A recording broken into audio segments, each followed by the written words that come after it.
नमस्कार दोस्तों, मैं हूं हर्ष चौधरी और स्टडी गैराज में आपका स्वागत है। तो दोस्तों, आज के इस वीडियो में हम आपके लिए लेकर आए हैं स्कॉर्पियो का 5 इयर्स ओनरशिप रिव्यू। तो हमारे साथ मौजूद हैं इस स्कॉर्पियो के ओनर मिस्टर अभिषेक सिंह। तो अभिषेक, आपका हमारे चैनल पर बहुत बहुत स्वागत है। आपका भी स्वागत है बाबूजी।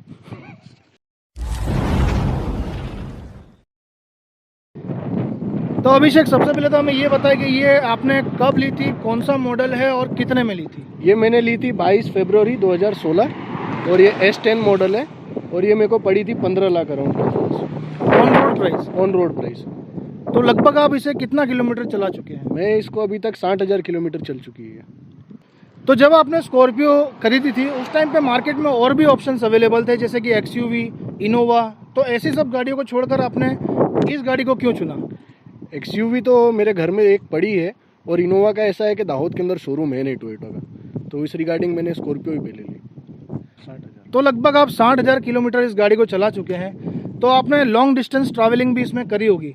तो आप हमारे दर्शकों को ये बताएं कि आप इस गाड़ी को कितनी दूर तक यहाँ से लेके गए हैं? अभी रिसेंटली मैं मेरा मूल वतन जाके आया उत्तर प्रदेश, जो कि 1260 किलोमीटर है यहाँ से। अभी 4-5 दिन पहले ही वहाँ से आया हूँ।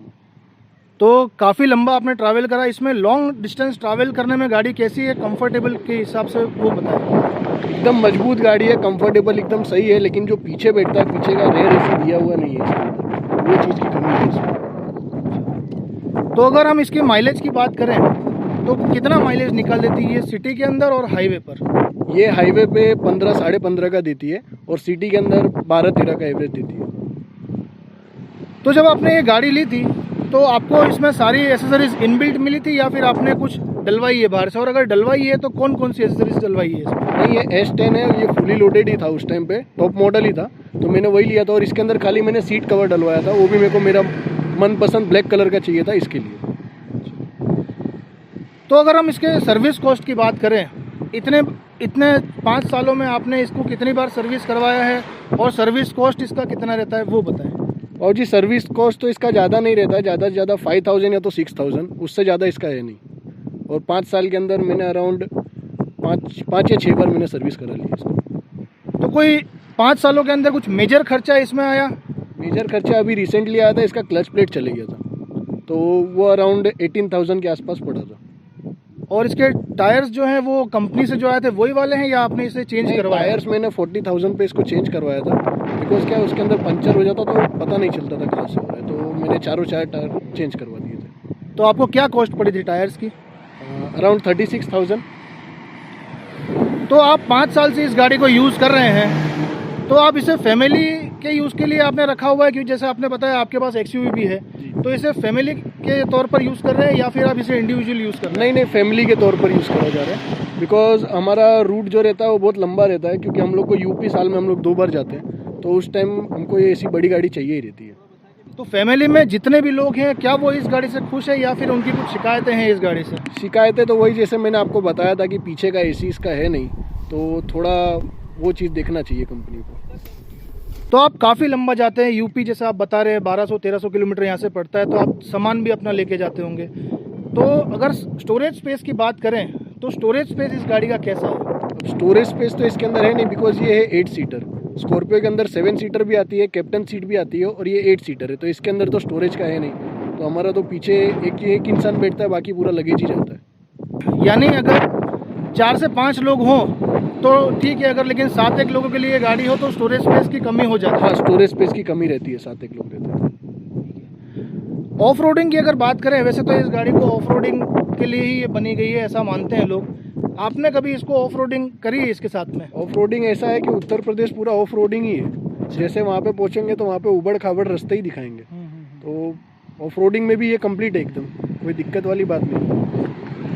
इसका साउंड सिस्टम, म्यूजिक सिस्टम कैसा है? वो कंपनी से ही आया था या फिर आपने डलवाया था? हाँ जी, कंपनी से ही आया था जो भी था। और साउंड उसका कैसा है? बढ़िया है साउंड। तो अगर नाइट ड्राइविंग की बात करें, रात में चलाने में आपको किसी तरह की लाइट की कमी लगती है, लाइटिंग इसकी? नहीं, रात में चलाने में लाइटिंग सी कमी नहीं लगती। अब रोड पे लाइट नहीं रहेगी तो थोड़ा गाड़ी का तो होता ही है ना। वैसे नाइट में कोई प्रॉब्लम? नहीं, कोई इशू नहीं है। अगर हम इसके एसी की कूलिंग की बात करें तो इसका जो एसी है वो कितना पावरफुल है, क्या सफिशिएंट है वो इस गाड़ी के लिए? इसका कूलिंग तो बहुत अच्छा है, लेकिन जैसे मैंने आपको बताया था कि थर्ड रो के अंदर कूलिंग बराबर नहीं जाता है। दूसरी गाड़ी मैंने मेरी गाड़ी में ब्लोअर डलवाया है जो अराउंड 7 to 8,000 के आसपास मेरे को पड़ा है। तो क्या वो ब्लोअर इफेक्टिव है? ब्लोअर इफेक्टिव ऐसा है कि वो आगे की हवा खींच के पीछे देता है और तो कुछ भी नहीं है उसका। तो अगर हम इसके इंश्योरेंस की बात करें तो इसमें कितना इंश्योरेंस आपका लग जाता है? इसका अभी मैंने फरवरी में इंश्योरेंस भरा था, कुछ ज़ीरो डेप्थ था, बम्पर टू बम्पर वो 21-22 हज़ार रुपये के आसपास था। तो आपने अभी तक इसका इंश्योरेंस कभी क्लेम किया है? इंश्योरेंस मैंने इसका फर्स्ट टाइम ही क्लेम किया था, बिकॉज क्या है, हम लोग गाड़ी अहमदाबाद में खड़ी रखे थे एयरपोर्ट पे, तो वहाँ पे बंदर आके गाड़ी के ऊपर कूद गया था, तो आगे का फ्रंट मिरर जो रहता है वो फूट गया था। तो वो कितने में वापस आपने डलवाया था? वो अराउंड 8 से 9 हज़ार का था वो। तो कंपनी से आपको पूरा पैसा मिल गया था उस टाइम पे? कंपनी से हाँ पूरा पैसा मिला था। तो अगर हम टॉप स्पीड की बात करें तो आप इस गाड़ी को कितने टॉप स्पीड तक ले जा चुके हैं और उस स्पीड पर गाड़ी चलने में कैसी है वो बताएं हमारे दर्शकों को। टॉप स्पीड में ऐसा है कि मैं इसको 140 तक लेके जा चुका हूँ और चलने में तो बहुत बढ़िया है, लेकिन ऐसा है 140 तक अगर अपन जाते तो फटती तो है ही थोड़ी बहुत। गाड़ी चलाने में तो बहुत ही बढ़िया है। बराबर। कई लोग होते हैं जो 4-5 साल या 6 साल गाड़ी चला के स्विच कर लेते हैं, उसे बेच देते हैं। तो अगर हम इसके रीसेल वैल्यू की बात करें तो मार्केट में इसकी रीसेल वैल्यू का क्या सिस्टम चल रहा है वो बताएं। अब रीसेल वैल्यू में ऐसा है कि चलाने वाले के ऊपर डिपेंड करता है। अब आप गाड़ी अगर रफ चला रहे हो तो आपकी गाड़ी का इतना मिलेगा नहीं आपको। बाकी अगर आपकी गाड़ी वन एंड चल रही है और एकदम कंप्लीट स्मूथली चल रही है तो अराउंड ये गाड़ी का 10 to 11 लाख रुपीस मिल सकता है। तो आपका इसे सेल करने का कुछ प्लान है? अभी तो कुछ प्लान नहीं है, लेकिन होएगा तो बहुत ही जल्द बताएंगे आपको। चलिए ठीक है। तो अभिषेक, आपने काफ़ी सारी अच्छी बातें बताई हमें इस गाड़ी में। अब हमारे दर्शकों को ये बताएं कि आपको इस गाड़ी में क्या क्या प्रॉब्लम्स लगी है या फिर इस गाड़ी में आपको क्या क्या कमियां लगी है। इस गाड़ी में जो है कि थर्ड रो के अंदर बैठने में थोड़ा कंजेस्टेड रहता है और एसी का कूलिंग वहाँ तक जाता नहीं है, और एक तो बॉडी रोल का इसके अंदर इशू है, और फिर बाहर अपन जाए तो साइड मिरर पे इंडिकेटर नहीं दिया हुआ है, और पुश स्टार्ट बटन का अभी तक कोई S11 में भी नहीं आया है, और रेन सेंसिंग वाइपर का भी इसके अंदर दिया नहीं है अभी तक, वो S11 में भी नहीं है। ओके। तो जैसा कि आपने बताया, आपने इतने साल इस गाड़ी को चलाया, 60,000 किलोमीटर आप चला चुके हैं, काफ़ी आपने अच्छी बातें बताई, कुछ एक आपने इसमें कमियां भी बताई। तो क्या आप हमारे दर्शकों को रिकमेंड करेंगे ये गाड़ी? अगर 4 to 5 मेंबर है आपके फैमिली के अंदर तो आप ये गाड़ी बेफिक्र ले सकते हो, और अगर उससे ज़्यादा मेंबर है तो फिर जैसी जिसकी श्रद्धा वो ले सकता है गाड़ी। क्योंकि ज़्यादा मेंबर्स के लिए कंफर्टेबल नहीं होगा, जैसे स्टोरेज स्पेस की कमी हो जाएगी और लास्ट सीट कंफर्टेबल नहीं है, इस वजह से आप ये बात बोल रहे हैं?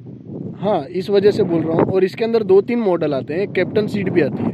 7 सीटर के अंदर 7 लोग आराम से बैठ सकते हैं, बट 8 सीटर के अंदर कंजस्टेड रहता है। चलिए, आप हमारे शो पर आए उसके लिए बहुत बहुत धन्यवाद। धन्यवाद बाबूजी।